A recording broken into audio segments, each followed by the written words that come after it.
This is the Emergency Communications Training Net. My name is Jerry and my call sign is B4EMC. I'm located in Waxhaw, North Carolina, and I'll be the net control operator for this evening's net. The purpose of this is to train on emergency communications procedures, communications equipment, communication modes, and the National Incident Management System, which is known by NIMS. Before we get started, is there any emergency communications, traffic, or announcements? If so, call B4EMC or Net Control.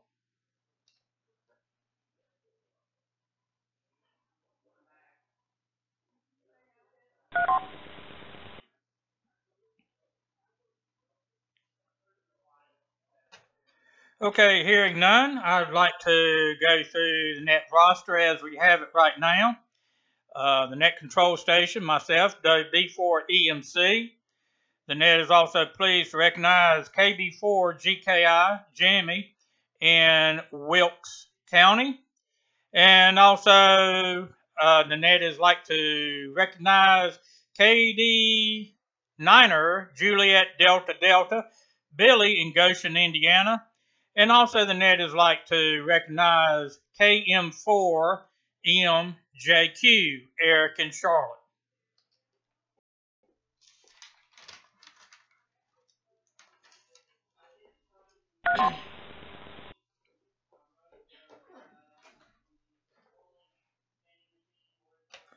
Okay, tonight's training, we're going to be continuing training on the ICS 300 course. I'm not going to get into too much detail, but tonight we're going to be briefly talking about organizational structure. The organizational structure, everybody needs to know that so that we know how to operate the chain of command in case we are deployed in an incident. And if anybody ever saw sort of like a block diagram that branches out like into a tree, that is an organizational structure. At the top of the organizational structure, you have the incident commander. Then going down the organizational structure, you may have public information officer, which branches out under the incident commander. You can have a liaison officer, and you can also have a safety officer. It all depends on the size of the incident or the event that is the organizational structure is designed for. Then it branches out to operations section, planning section, logistics section, and then finance administration section. Again, you may not have the finance administration section. But for our purpose, being in communications, always remember that the amateur radio communication section will always fall under logistics. Let's go back over to the operations section. You can have branches coming off of that. You can have divisions. You can have groups. You can have strike team, task forces, and single resources. Now, again, I'm not going to go into that. That'll take some time to do. I'm just briefly going over the structure here. Under the planning section, you can have resource units. You can have a demobilization unit. You can have a situation unit. And you can have a document unit. In the logistics section, of course, you have the service branch, the support branch, communications unit, which the amateur radio section will fall under, supply unit, medical unit, facilities unit, food unit, and ground support unit.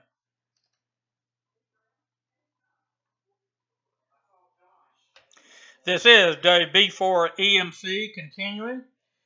And then, depending on the size of the incident or the event, you may have a finance administration section, which takes in consideration, you might have a unit that records the time. You can also have a procurement unit. You can have a compensation and claims unit. And then you can have a cost unit. Again, I know a lot of this may be old hat to some that's already on the net here, and it may be new to some that's also on the net. Now, the only thing I really expect anybody to remember is all incidents, all the ICS or the NIMS or the National Incident Management System will always have an organization structure. You're going to remember the top, you have the incident commander. Now, we also need to understand that we're under the logistics section. So always remember that. Hey, I'm on the net. Keep it down.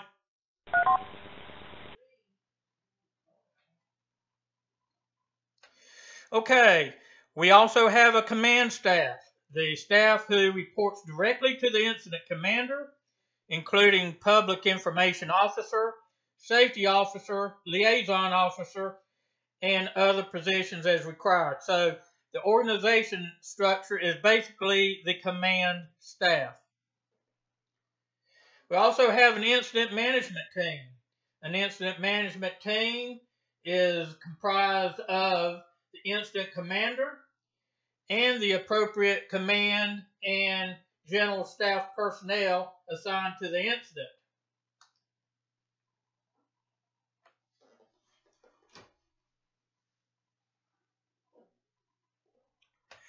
Okay, we also have in the structure the general staff. The general staff represents and is responsible for the functional aspects of the incident command structure. The general staff typically consists of the operations planning, logistics, and financial administration sections.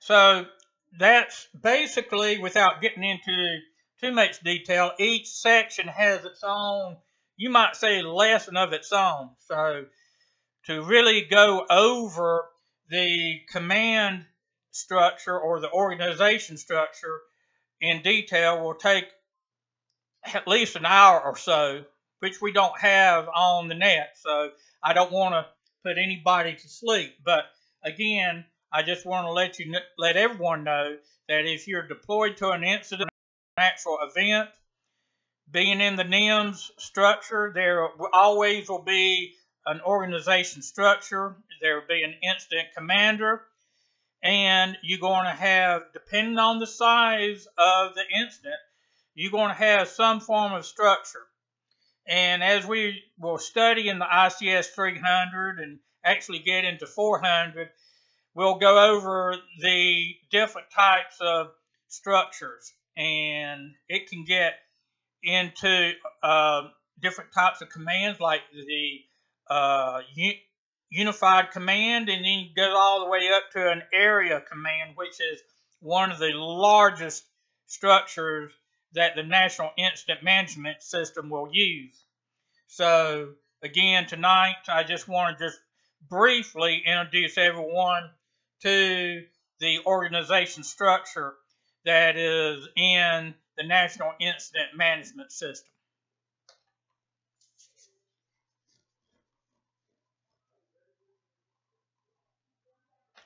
Okay, that is the lesson or the little discussion I have tonight, and hopefully, as I stated before, we'll be able to, in future nets, have actually some visitors or some guests come in to do their own expertise or training, like for instance the WinLink system or any other type of mode of communications.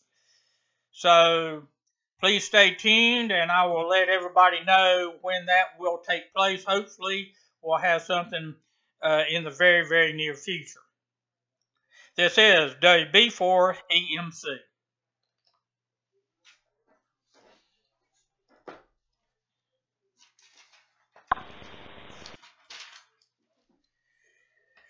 Okay, this is the conclusion to the training for tonight's net, and we'll now go down the list for questions and general comments. Up on the list here, we have KB4GKI, Jimmy up in Wilkes.